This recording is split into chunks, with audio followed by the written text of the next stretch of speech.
bookmaker? Non, c'est illégal. Je suis parieur sportif. Mais le pari sportif, c'est un chiffre d'affaires de 200 milliards de dollars par an. Tu joues ou tu passes? Eh bien, je joue.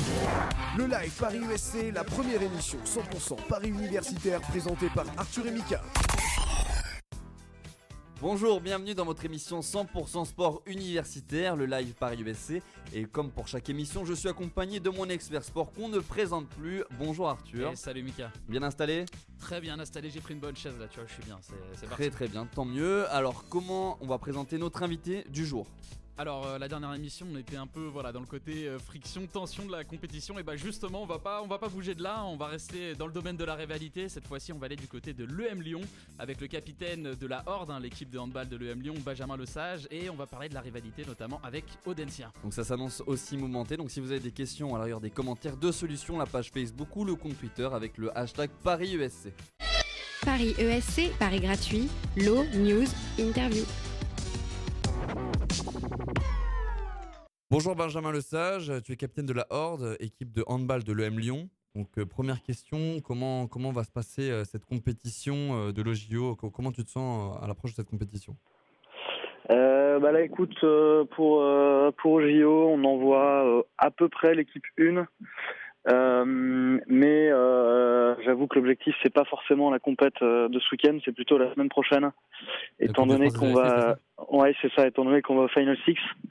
En revanche, on va pouvoir un peu se jauger étant donné qu'on rencontre EDEC et Audencia dès ce week-end et qu'on les retrouvera à Bordeaux la semaine prochaine. Donc on y va pas forcément pour le résultat final, mais on le prend plutôt comme un entraînement pour la vraie compète de la semaine prochaine, même si bien entendu on va là-bas pour gagner nos matchs, quoi. Donc justement au niveau du prestige, tu mets la Coupe de France des ESC devant l'OJO? Ouais, étant donné qu'on n'aura pas tous nos joueurs pour JO et que certains se gardent pour éviter les blessures, etc. Pour le Final Six, on met vraiment cet objectif-là, c'est l'objectif de notre année en fait.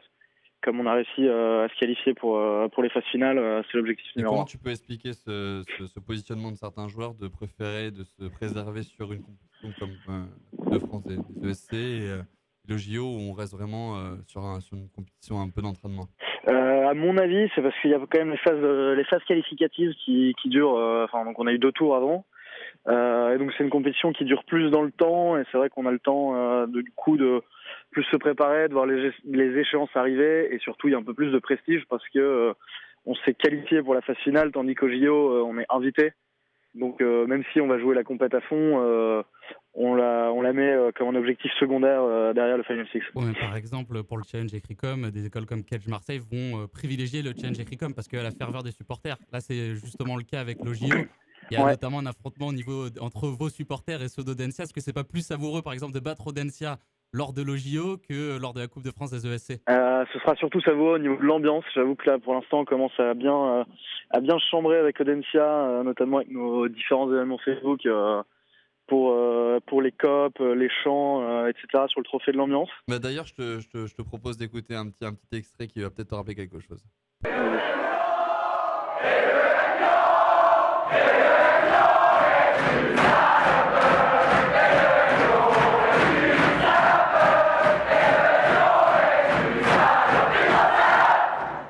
Ouais, donc ça, forcément, on a vu la vidéo passer.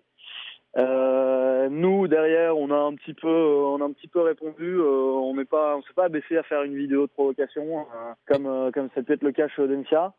Mais on se prépare tranquillement de notre côté. On a nos chants, on a notre délégation qui est prête. Donc là-dessus, on sera vraiment apte à leur répondre. Mais c'est vrai que nous, on y va moins dans l'ambiance chambrage, étant donné qu'on représente notre école et qu'on représente aussi un peu le BDS.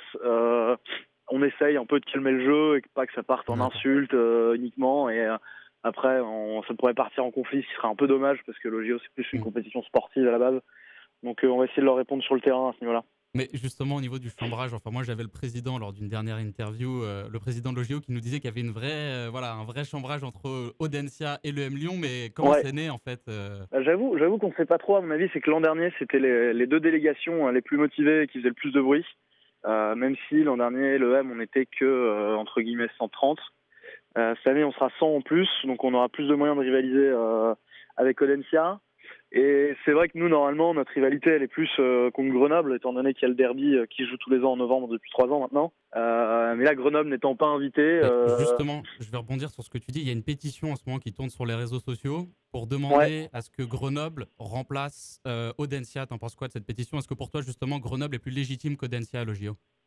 Et je t'avoue que la question s'est posée, donc c'est vraiment rentré dans notre stratégie un petit peu de réponse à Audencia, étant donné que ils nous insultent.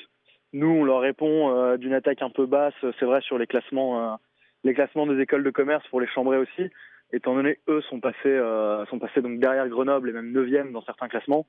Étant donné que JO est une compétition qui regroupe normalement les 6 premières écoles, on s'est posé la question de leur légitimité face à Grenoble qui maintenant est 6e dans les classements en fait. Et est-ce que tu peux un peu nous parler de ton équipe? On vient de lire le dernier résumé, vous parlez d'une génération dorée. Est-ce que justement la Horde cette année c'est la meilleure équipe depuis un bout de temps? Ouais, vraiment ça fait un petit moment qu'on n'a pas eu une équipe aussi bonne. L'an dernier, il y a 2 ans, on perd en demi-finale d'un but pour les qualifications de championnat de France. Cette année, ça a été très chaud, il y a un scénario très tendu contre l'ESSEC et Nancy. Mais finalement, on est passé dans les dernières secondes. Donc, j'avoue qu'on a envie d'y croire. Ça fait un paquet d'années que la Horde n'était pas allée jusqu'au Final Six. Donc, maintenant qu'on y est, on va jouer notre carte à fond et on a vraiment une belle équipe pour faire quelque chose cette année.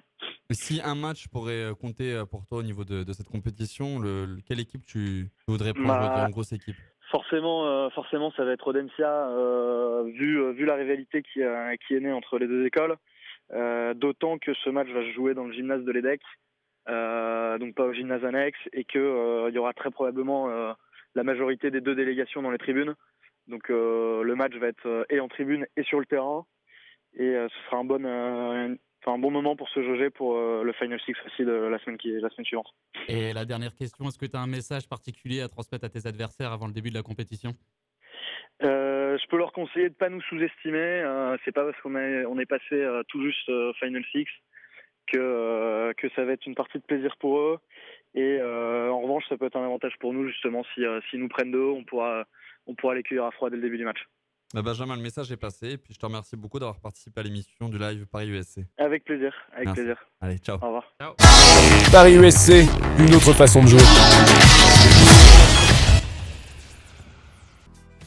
C'est la fin du live Paris ESC. On peut dire que la compétition de l'OJO va être mouvementée sur et en dehors des terrains qui aura lieu ce week-end du 4 au 6 avril. Et on en sait un peu plus au niveau des paris, Arthur. Et oui, effectivement, les paris sont ouverts sur le site paris-esc.fr. J'ai un peu ça. de mal à le prononcer, tu vois.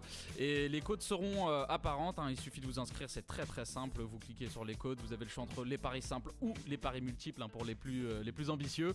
Et voilà, les 3 premiers remporteront des lots. Mais on n'en dit pas plus. Voilà, sur les exactement. On communiquera ça sur notre page Facebook et Twitter. Et voilà, ça peut il faut parier, voilà.